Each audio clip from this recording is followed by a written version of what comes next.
Well, I liked the bathtub so much yesterday, I thought I would do it again. So I just want to say, what up? I hope you guys are having a good day. I hope you're enjoying all the videos that I'm putting together, and I'm really enjoying the emails that I've been receiving from everyone. So thank you. Keep them coming in. Clarification. I like starting with clarification. Let's go back to churches. I got an email saying, it sounds like you're kind of blanketing organized religion and tithing and saying that everyone is misappropriating funds. I want to be clear. No, I don't feel that everyone's misappropriating funds. I'm just looking at where the funds are going. So it was pointed out if I have specific problems with a certain church or certain individual, perhaps I should make mention, but I'm not going to do that because that clearly says not to do that in the Bible.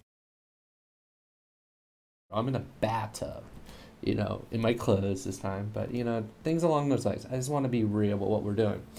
So today I got an email from a friend online that said that, can you talk about sexual addiction? And that's a big one. That's something that I struggled with for probably most of my life. I had a problem with pornography. I had a problem with masturbation. And I don't think I've ever been in a relationship with a female where I hadn't had sexual relationships or relations. So it's a big one. And what I find is that when we give in to quote unquote lust by things that we watch, it often starts really simply, but it starts playing in our minds, which isn't very good.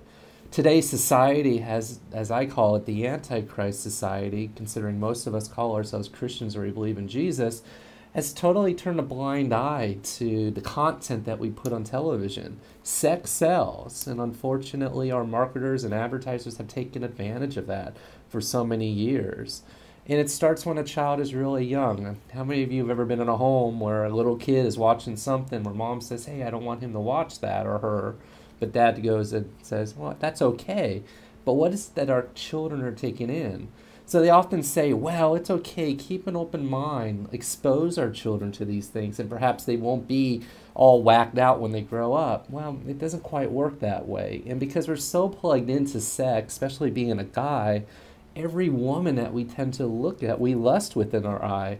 Now, the thing about Jesus, and he said that if you lust after a woman with your heart, in your mind, you've committed adultery in the eyes of the Lord. It really is just that simple.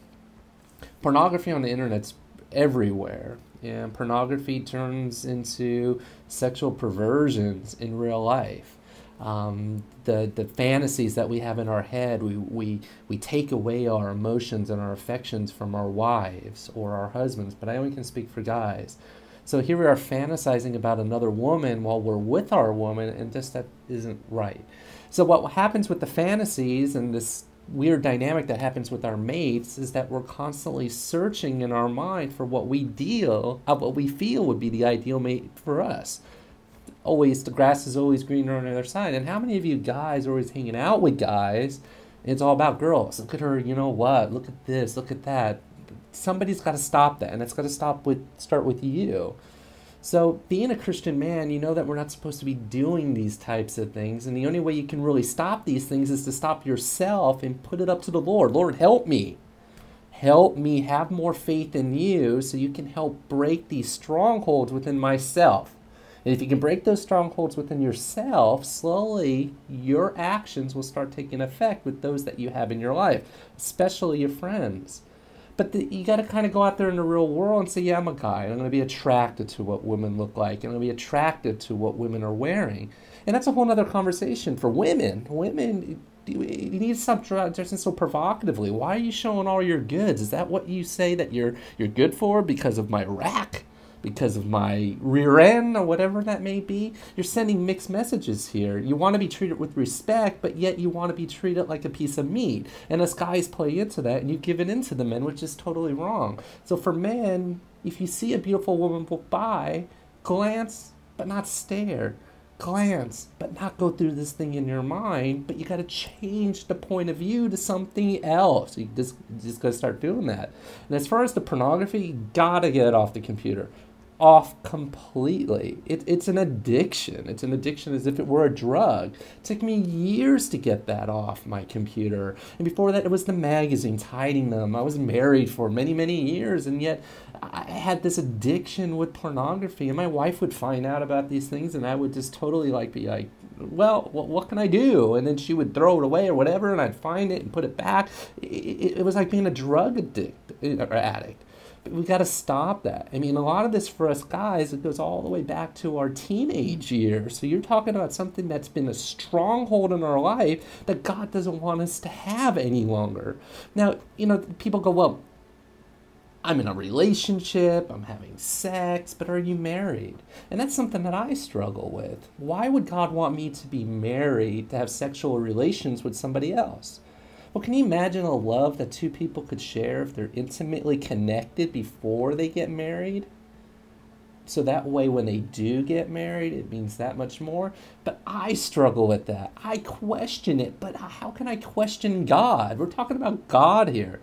And at some point, we've got to break these things in our life that are preventing us from getting closer to God. Because the closer we get to God, the more and more these things make sense. But how many of you are ever in the shower or something like that? You're fantasizing, you do what you got to do down there. But then the minute it's done, don't you feel dirty? Don't you feel like you've done something wrong? Then you go, oh my God, God is watching me. Oh, He's watching me. But is He judging me? God never judges us till we die. But He gives us chances to change our life. So it's got to stop. We got to just say stop, stop, stop. So when it comes to sexual addictions, we got to turn it off completely. And we got to get into community. And this has been a recurring theme over these last couple episodes, is really community will hold you accountable. Get involved with the men's group. There's something called Pure Desire. That's something with the Foursquare International Organization. Look it up online, Pure Desire. It's for men that are struggling with sexual addiction, taught by other men like me who will help you. And you got to get in that community, and you got to be open about this stuff. There's nothing to be bashful about. Here I am broadcasting this online to God knows how many people, or how few people in this case, but it doesn't matter. Because it starts with me helping you as you help yourself to help others. So you got to get into that community so you can hold yourself or be held accountable by other men. And then when you're held accountable by other men, you can start breaking the strongholds within your life. These are strongholds. It's ways to prevent us from getting closer to God. It's treating women with disrespect. And most importantly, it's treating ourselves with disrespect.